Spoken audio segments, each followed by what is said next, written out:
Reform তো আর বাতি switch না যে অফ করব অন করব। যেন একটা গ্রে এরিয়া আছে যেটা পরস্পরকে অবিশ্বাসের একটা জায়গা আছে। এই স্পেশালাইজ ট্রেনিং ক্যালেন্ডার ভিত্তিক আমরা কখনোই করার চেষ্টা করি না। সমস্ত অর্থনৈতিক কর্মকাণ্ড পরিচালনার জন্য ধারাবাহিকভাবে অর্থায়ন প্রয়োজন, এটা অনস্বীকার্য, এবং সেইটার জন্য জাতীয় রাজস্ব বোর্ড সরকারিভাবে ডেজিগনেটেড একটা প্রতিষ্ঠান, যার দায়িত্ব হচ্ছে সেই অর্থায়নের ব্যবস্থা করা। এই অর্থায়নটা করার জন্য এটা গেল এনবিআর এর একটা পার্ট। সেকেন্ড পার্ট হচ্ছে যে সে ট্রেড ফ্যাসিলিটেটর হিসাবেও কাজ করে, দেশে বিনিয়োগ, বাণিজ্য, technology transfer, local domestic market growth, এই গোটা জিনিসটার মেকানিজম ডিভাইসিংয়ের জন্য এনবিআর এর একটা রোল আছে। এবং গত এক দশকে আমরা ইন্ডাস্ট্রিয়াল থার্ড রেগুলেশন ক্রস করছি, ফোর্থ রেগুলেশনের মাঝামাঝি এই পর্যায়ে আমাদের ডোমেস্টিক যে এন্টারপ্রেনারশিপ, এটাকে ডেভেলপ করার জন্য আমাদের এনবিআর এর একটা ভালো রোল থাকার কথা, যেটা গ্লোবালি প্রত্যেক দেশের রেভিনিউ ডিপার্টমেন্ট প্লে করে। আমার দেশে এটা সামহাও আমরা করতে পারছি না, এই কারণে আমাদের রিফর্মের কথা আছে, আমাদের বিভিন্ন ধরনের অভিযোগেরগুলো কথা আছে। এনবিআর, মাননীয় প্রধানমন্ত্রী, এনবিআর প্রতি বছরই কিন্তু রিফর্মের মধ্যে দিয়ে যায়, কারণ প্রতি বছর বাজেট হয়, বাজেটে আমরা প্রচুর চেঞ্জেস নিয়ে আসি। It's a continuous process of reform. But এখন গোটা গ্লোবালি যেহেতু এই একটা ইন্টারকানেক্টিভিটি এতটা বেড়ে গেছে যে আমাদের বিজনেস মডেল চেঞ্জ হয়ে গেছে, আমাদের বিজনেস স্ট্রাকচার চেঞ্জ হয়েছে, আমাদের বিজনেস ফিলোসফিও চেঞ্জ হয়ে গেছে। এখন এই গোটা জিনিসটার পরিপ্রেক্ষিতে এনবিআর এর নিজের একটা কাস্টমাইজেশন দরকার। ঠিক একইভাবে ফিনান্সিয়াল ট্রানজ্যাকশন প্যাটার্ন চেঞ্জ হয়ে গেছে, আমার ক্রস বর্ডার ট্রানজ্যাকশন প্রচুর পরিমাণে বেড়ে গেছে এবং এটা বিবর্তিত হয়ে গেছে। গ্লোবালি যে স্ট্যান্ডার্ড আছে, আমি তো আমার দেশের ট্যাক্সিং পারপাসে বিজনেস, ইকোনমিক অ্যাক্টিভিটি এবং ট্রানজ্যাকশন অ্যাক্টিভিটিকে তো বন্ধ করে রাখতে পারবো না। দ্যাটস ওয়াই আমাদের রিফর্ম একটা 360 ডিগ্রি রিফর্ম দরকার। এখন এই রিফর্মের বিষয়ে আমাদের জাতীয় রাজস্ব বোর্ডের সকল কর্মচারী কর্মকর্তারা কিন্তু on same page, we want reform. Sir, এখন একটা বিষয় হয় রিফর্ম এবং ডিফর্ম, এই দুটার মধ্যে হেয়ারলাইন ডিফারেন্স আছে।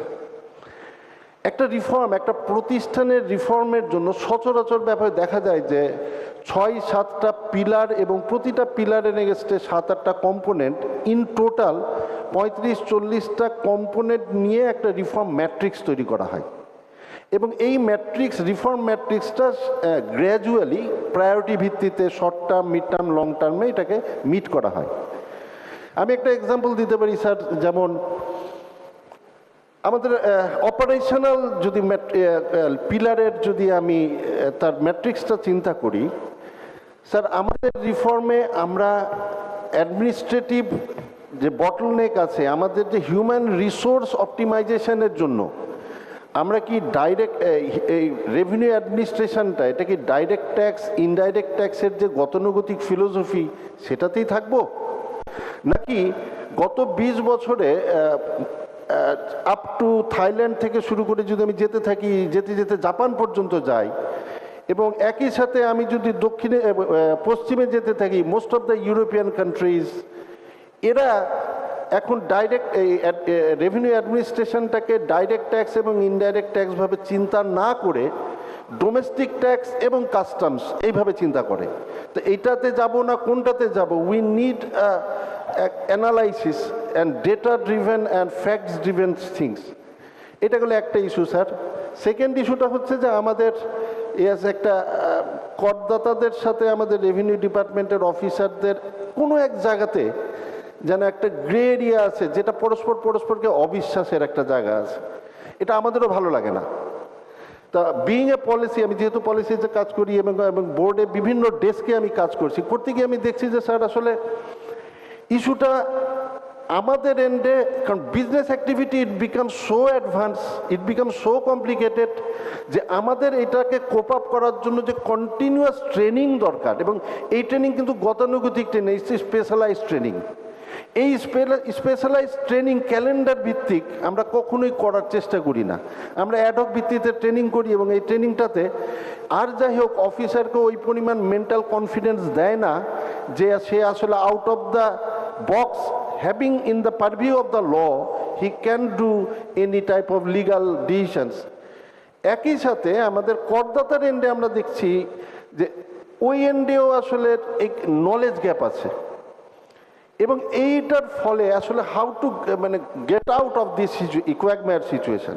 আমার কাছে মনে হয় স্যার আমাদের যে রুলস রেগুলেশনস আছে এটা রেগুলারলি ভিত্তিতে নোটিফিকেশন আকারে SMS আকারে যেতে পারে। আমরা social media YouTube Google platform whatever maybe we can use it exhaustively and comprehensively.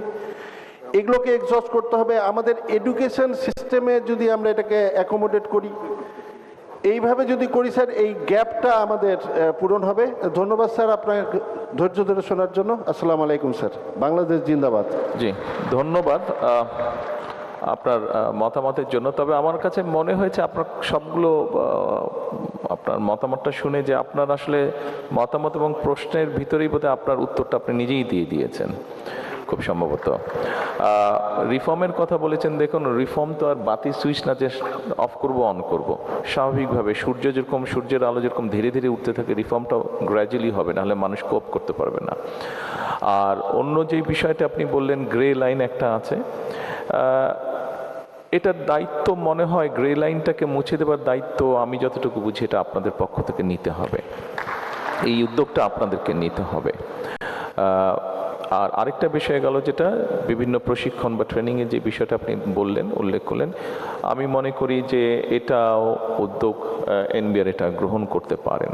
আর অন্য যেই বিষয়টি আপনি বলেছেন যে কী ধরনের ট্যাক্স সিস্টেম হবে, ডাইরেক্ট আর ইনডাইরেক্ট, এটা নিশ্চয়ই এক্সপার্টস যারা আছেন, আমি তো রাজনীতিবিদ, আমার এই ব্যাপারে তো আর এক্সপার্টিস নেই, তবে যারা এই ব্যাপারে অর্থনীতির এইসব ব্যাপারে বা ট্যাক্সেশনের ব্যাপারে যারা এক্সপার্ট আছেন ওনারা বসে অলরেডি বোধহয় একটা এরকম ট্যাক্স পলিসি যারা করবে এক্সপার্ট গ্রুপ, ট্যাক্স পলিসি নিয়ে যারা কাজ করবে এক্সপার্টসরা, নিশ্চয়ই ওনারা এটা বিভিন্ন বিষয় অ্যানালাইসিস করে রিপোর্ট দিলে তখন সরকার সেটার উপরে ভিত্তি করে ডিসিশন নিতে পারবে।